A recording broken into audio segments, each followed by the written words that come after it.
Welcome to the CURES Show, where we explore the cutting edge of wellness for our mind, body, and spirit. Love to focus on the mental health of our kids. And I know as parents, we're probably thinking a lot about that. What could we be doing? How can we be doing a better job? And what's maybe one thing that we shouldn't do if we want to raise healthy, resilient kids? There actually is one thing. Dr. Saunders is a child psychologist at the Institute of Living, and she's joining us for a little guidance. Thanks for being with us, Doctor. Thank you for having me, Kara. I think we all want strong, resilient kids, but the number one thing that a Harvard study says we do wrong would be if we do a critical parenting style. Yeah, and I guess I'd probably describe it as an overly critical parenting style. Now, look, all of us have expectations for our kids. We say all the time, parenting's the hardest job in the world. You know, we talk about the concept of being the good enough parent. You don't need to be perfect. You're allowed to make mistakes. It's the corrective action that helps make it a little bit better. But what we're talking about here, based on a Harvard study, is the parenting style that creates the most difficulty for children who grow into young adults and adults is a critical or overly critical parenting style. And what we mean by that is when your feelings are attached to your child's achievement or behavior. Now, that also doesn't mean we can't be disappointed by our child's behavior. I think disappointment's a far more effective way to change your child's behavior than anger, because they just can create defensive reaction to anger. But, you know, we can get into it a little bit more. Okay. So, right. So disappointment is okay. We can still have these expectations, but let's go into this a little bit. Like, what would be perhaps a hurtful statement if we're being critical? So it's really, you know, doing comparison all the time. Why aren't you more like your brother? Or your sister does this better than you. Why can't you be more like your sister? You know, if I need you to get A's this semester. If you don't get all A's this semester, it's a total loss, right? That we'd call that black and white thinking. So the more that you set up expectations that are really kind of meant for failure, right? So you could have 2 children or you could have 10 children. Each child is an individual, and they're not going to be just like a sibling, even when they're raised in the same household. So the more you set up expectations that inevitably children will feel like a failure or will create excessive feelings of inadequacy, you're setting up kind of a black and white situation. In that situation, then the child needs to create what we call a false self, that they need to pretend that they are someone that they're not. They need to take on the experiences that their parents want them to take on without being true to themselves. Yeah, and when the kids create this false self from maybe too much criticism or the idea that if they don't achieve, they're not loved, then they might look great on the outside. They might be getting tons of A's and accolades, but inside they grow up feeling ashamed, unknown, unloved, and that can be a big problem when they get older.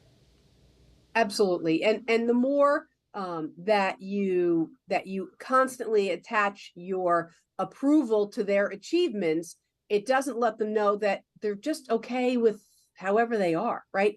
Not everyone's going to be a straight A student. Not everyone's going to be a top athlete. Not everyone's going to be, you know, an extrovert and join all these activities. Sometimes it's just about accepting your child where they're at. Again, that doesn't mean that we don't hold expectations. That doesn't mean that we don't try to, you know, push them a little bit, but it's to have realistic expectations and to be clear that I love you. Even if you get all C's, I still love you. And the reason that I push you is I honestly believe that you have the potential to do better, but that your love is not, you know, attached. Carl Rogers was a famous psychologist. You know, he talked about this sense of unconditional positive regard, where no matter what happens at the end of the day, I love you, I'm here with you, I care about you, and we're going to work this out together.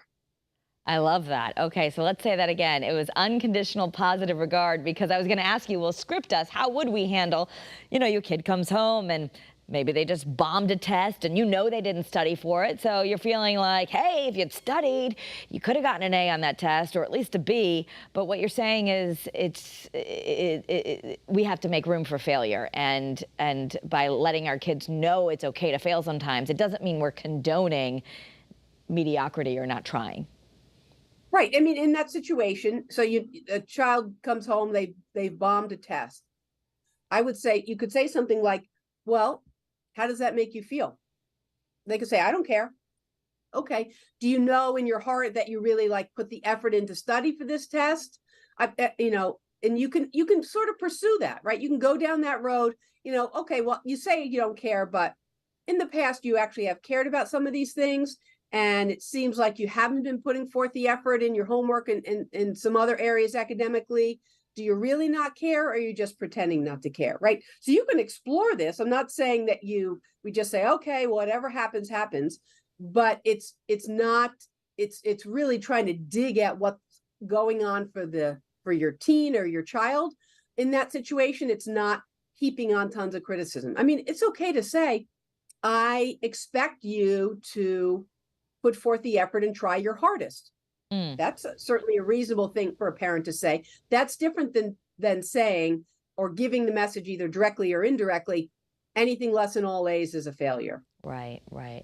And there's a lot of, I wonder what your take is, that there's a lot, well, let's just stay in the academic realm for a moment. There's certainly a lot of, I've had my kids come to me, well, if I get all A's, could I get this or something? And yet you're trying to tell them all A's is great, but I really just want you to try your best and do this.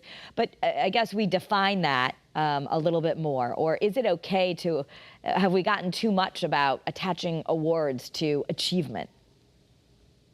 I do worry. I mean, we all know those kids that feel like they have to take all advanced placement classes, or they have to push themselves to be in high honors and take the hardest classes all the time. But at what cost, right? I mean, at what cost to their well-being, to their sense of self, to their energy, to their motivation. And a lot of those kids, they burn out. It's really, really hard for them. So it's really looking at things from a different lens. I certainly want you to challenge yourself, but for your 11th and 12th grader, they're picking the classes. You're not saying you have to take AP history, you have to take AP physics, you have to take, you're not pushing them to do these things. But you do want to see effort and directing yourself in a way that is meaningful, but you can't always equate that this effort always gets you this achievement.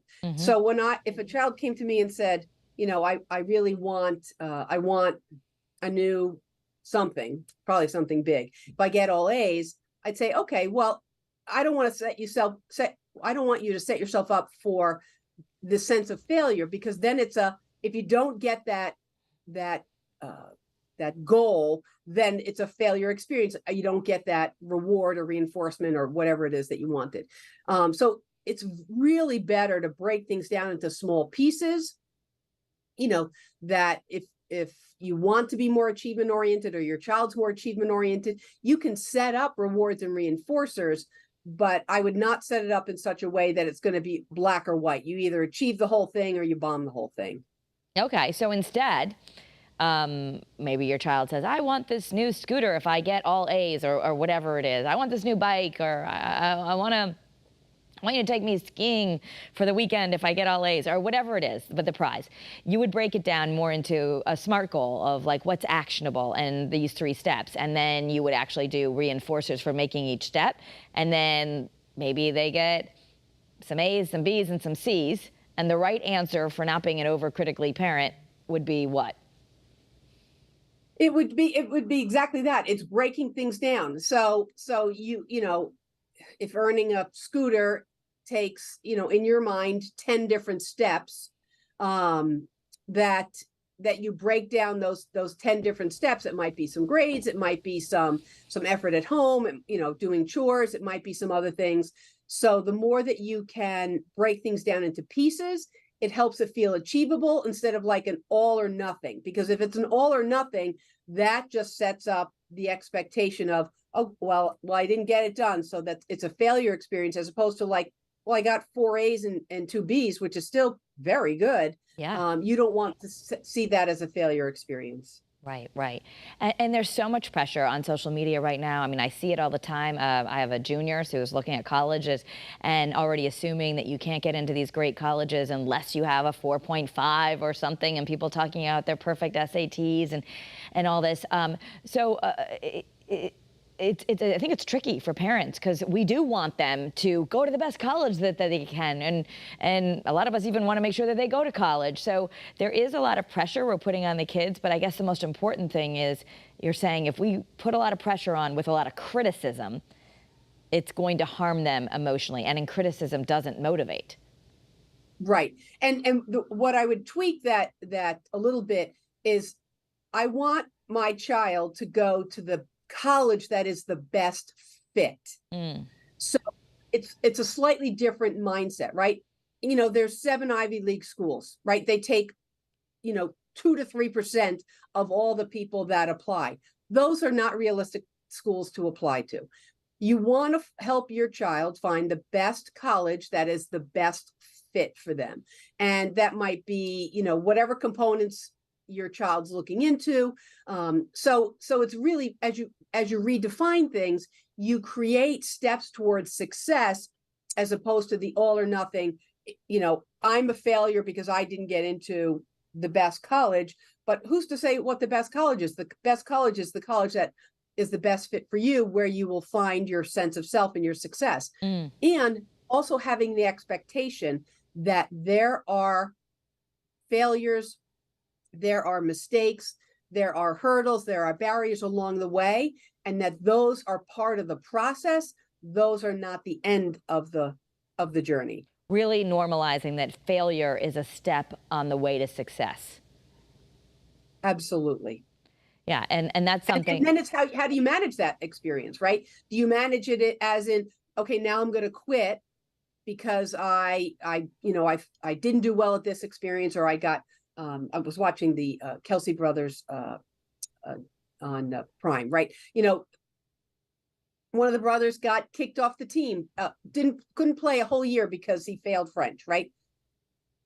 So do you quit? Do you never go back? Or do you say, you know what, I realized I made a mistake and now I'm going to work harder? So you really, how do you deal with adversity and those failure experiences?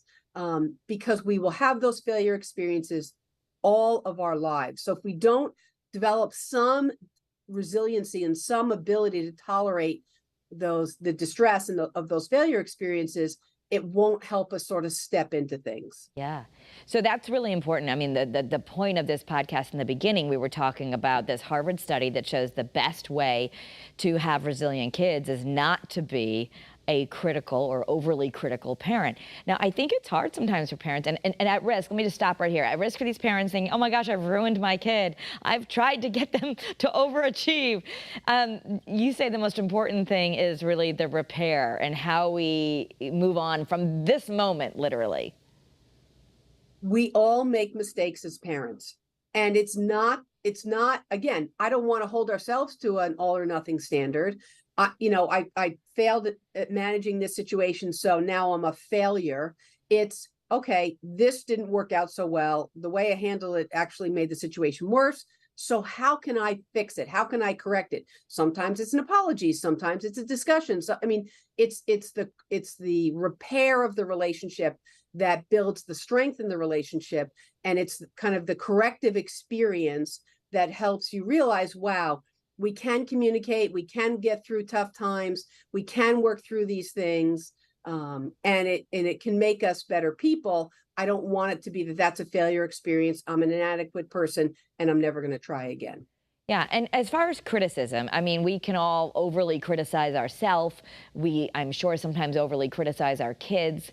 But what does criticism really do to that budding personality, and how damaging can it be? So it's really looking at like how we set up our expectations, right? If it's like, you did this and you failed at this, and right, you can just like, on the other end of that, it's just like, why even bother trying? Because I'm just a failure. Versus, well, how did that experience make you feel? Right? That's a very different statement. I mean, I'm disappointed because I believe that you can do better, but how did that experience make you feel? What did you learn from that? Right? And sometimes they'll say, I learned nothing. I don't really care. Okay, well, I hear you saying that you don't care, but I actually don't believe that. I believe you do care. You're just really feeling bad right now. Right? So it's getting to the bottom of what might be hindering them from stepping into something, or where their motivation is, or why they're sabotaging themselves, or why they're desperately trying to overachieve to get a sense of like, I'm the best at this, and this is how I want my identity to be recognized. Right? It's getting at like, what's behind that? Like, is there really a difference between 4 AP classes and 3 in terms of how that's going to make you feel about yourself? So it's really getting underneath things and not just, coming down and being critical. And I guess the reverse of that is parents sometimes, we're trying different things. And I know I totally agree with you. Parenting is the hardest job in the world.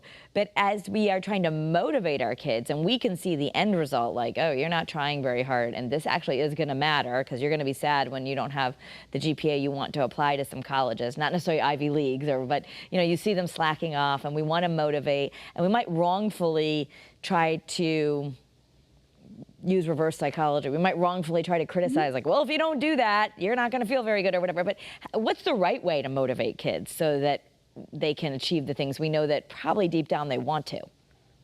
Right. It really is.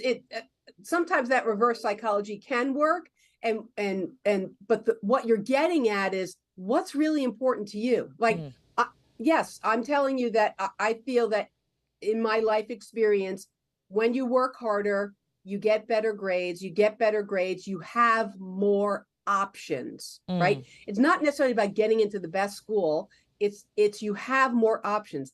And that is a skill no matter what you do. I don't care if you're in a blue collar trade, if you want to be a computer scientist, whatever you want to do, the harder you work, the more options you have before you. If you want to be an electrician, right? The harder you work when you're in school to be an electrician, the more options will be in front of you. So it's just really pairing that sense of where's your motivation? What is it you want to do? How are we going to get at that? And it's really, those are some really, really hard conversations, because a lot of time teens have no idea what they want to do. Yeah. They don't know why they're so resistant to putting effort in. They don't know why they have low energy. I mean, we haven't even gotten into kids that are overly anxious or kids that are overly depressed. But the more we try to help them tap into identifying what's really going on. But that also means for you as a parent, stepping your own expectations back and really trying to look at what they're capable of, because all children are different. And it's really about helping them be their best selves. But how do you get that? Because I'll tell you, it's not by being overly critical. Yeah. I mean, I guess we've learned that, right? If criticism worked, we'd all be the most perfect people ever. Right. And I think, our kids teach us, right? So some of us who tend to be more type A or higher achievers, we can be really critical of ourselves. So it's almost being mindful that we don't put that on our kids, so we can kind of undo that. Yeah, I think the hardest part of parenting is really checking your own baggage in a situation, right? We were all raised in certain ways, and some of us want to repeat those ways. Some of us purposely don't want to repeat those ways. But the way that you do that, the way that you kind of modify the baggage that you come into this job of parenting with, is by really looking at how, what's going on inside of you and how that impacts you. Yeah. And as far as comparing to siblings, this happens anyway, where sometimes you think you're trying not to compare kids, but they'll complain. They'll say, I feel like you give this one so much more attention, or you like that one more because, he's so A, B, or C. Is that a little bit natural that kids feel that way? Or do we need to check ourselves that we're somehow there's a dynamic going on? Well, I do think it's okay to do a little self-reflection in those situations. But sometimes the answer to that situation is yes, actually, I do hold you to different expectations based on what you are capable of, right? It is okay. I mean, I don't want to get into a whole thing on the difference between equality and fairness, right? There are differences in those two things that I might treat you fairly, but maybe not always equally. If child A wants to be a super high achiever, you're going to hold them to a different standard than you might hold to child B, but you're still wanting them to be their best selves, wanting them to put forth their best effort, because the more effort they put in, the harder they work, and no matter what the situation, the more options will be open to them. Mm-hmm. And so when you say some kid wants to be a high achiever and the other one is like maybe wants to do well but feels like they're not doing, I guess the trick would be that you're not like making the other one feel like, oh, well, you can't do as well as Johnny because you're not a smart ass or whatever. But I guess the right way to say that is I hold you to different standards because you have different goals, or you have different goals. You have different strengths. I mean, and really, oftentimes in those situations, the kids themselves know, right? Yeah. They know that they don't really care so much about grades, but they really care about learning all the football plays and being the best football player. They're being the best hockey player, or being the best chess player. That they have different goals. And so yes, it is okay to expect different things from your children because they're totally different people at times. So parents have way more, I think, knowledge or access to everything their kid is doing at every moment of the day. I think we just waited for report cards to come home. Now there's Power School. Our phones are going off if they have a late assignment. So in this scheme of trying to raise resilient kids and trying to do better maybe than our parents did, what's the right approach to the fact that we really could like take charge of so much more than our parents would have even known about? Right. So what you're bringing up there is that slippery slope. It's that slippery slope of, I need to micromanage you. I need to, because I know that you're not really doing the work. And sometimes kids need support with organization or with, that kind of closer support.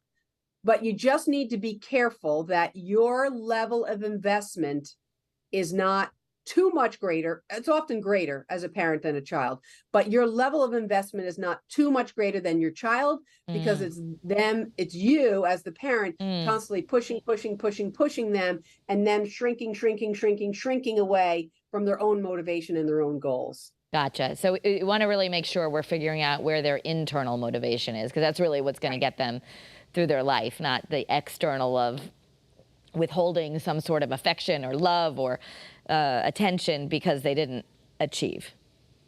And we do know that some children and teens are more intrinsically motivated than others, right? It does work better for some young people that they have external rewards and reinforcers.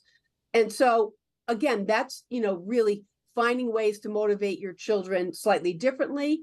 I don't want anyone to overly favor one child versus another, but there are individuals who don't need a lot of external rewards and reinforcers because they are more internally motivated, and other kids that really need that carrot at the end of the stick to help them move forward. Okay, so good to know. Good to know. So as we close up here, that what we've learned from this Harvard study is, it actually said like one of the most damaging things we can do. And again, we're not trying to criticize parents here, but one of the most damaging things we can do is be overly critical to our kids, because later on they end up with this false self and perhaps a lot of mental health issues. Yeah, and feelings of inadequacy are tied closely to anxiety in terms of self-doubt and self-worth. So, the more we can have accurate, realistic expectations, but at the end of the day, you give your kids a kiss and a hug, and you tell them that you love them and that you will support them and that you're going to be there to help them. That's really what matters.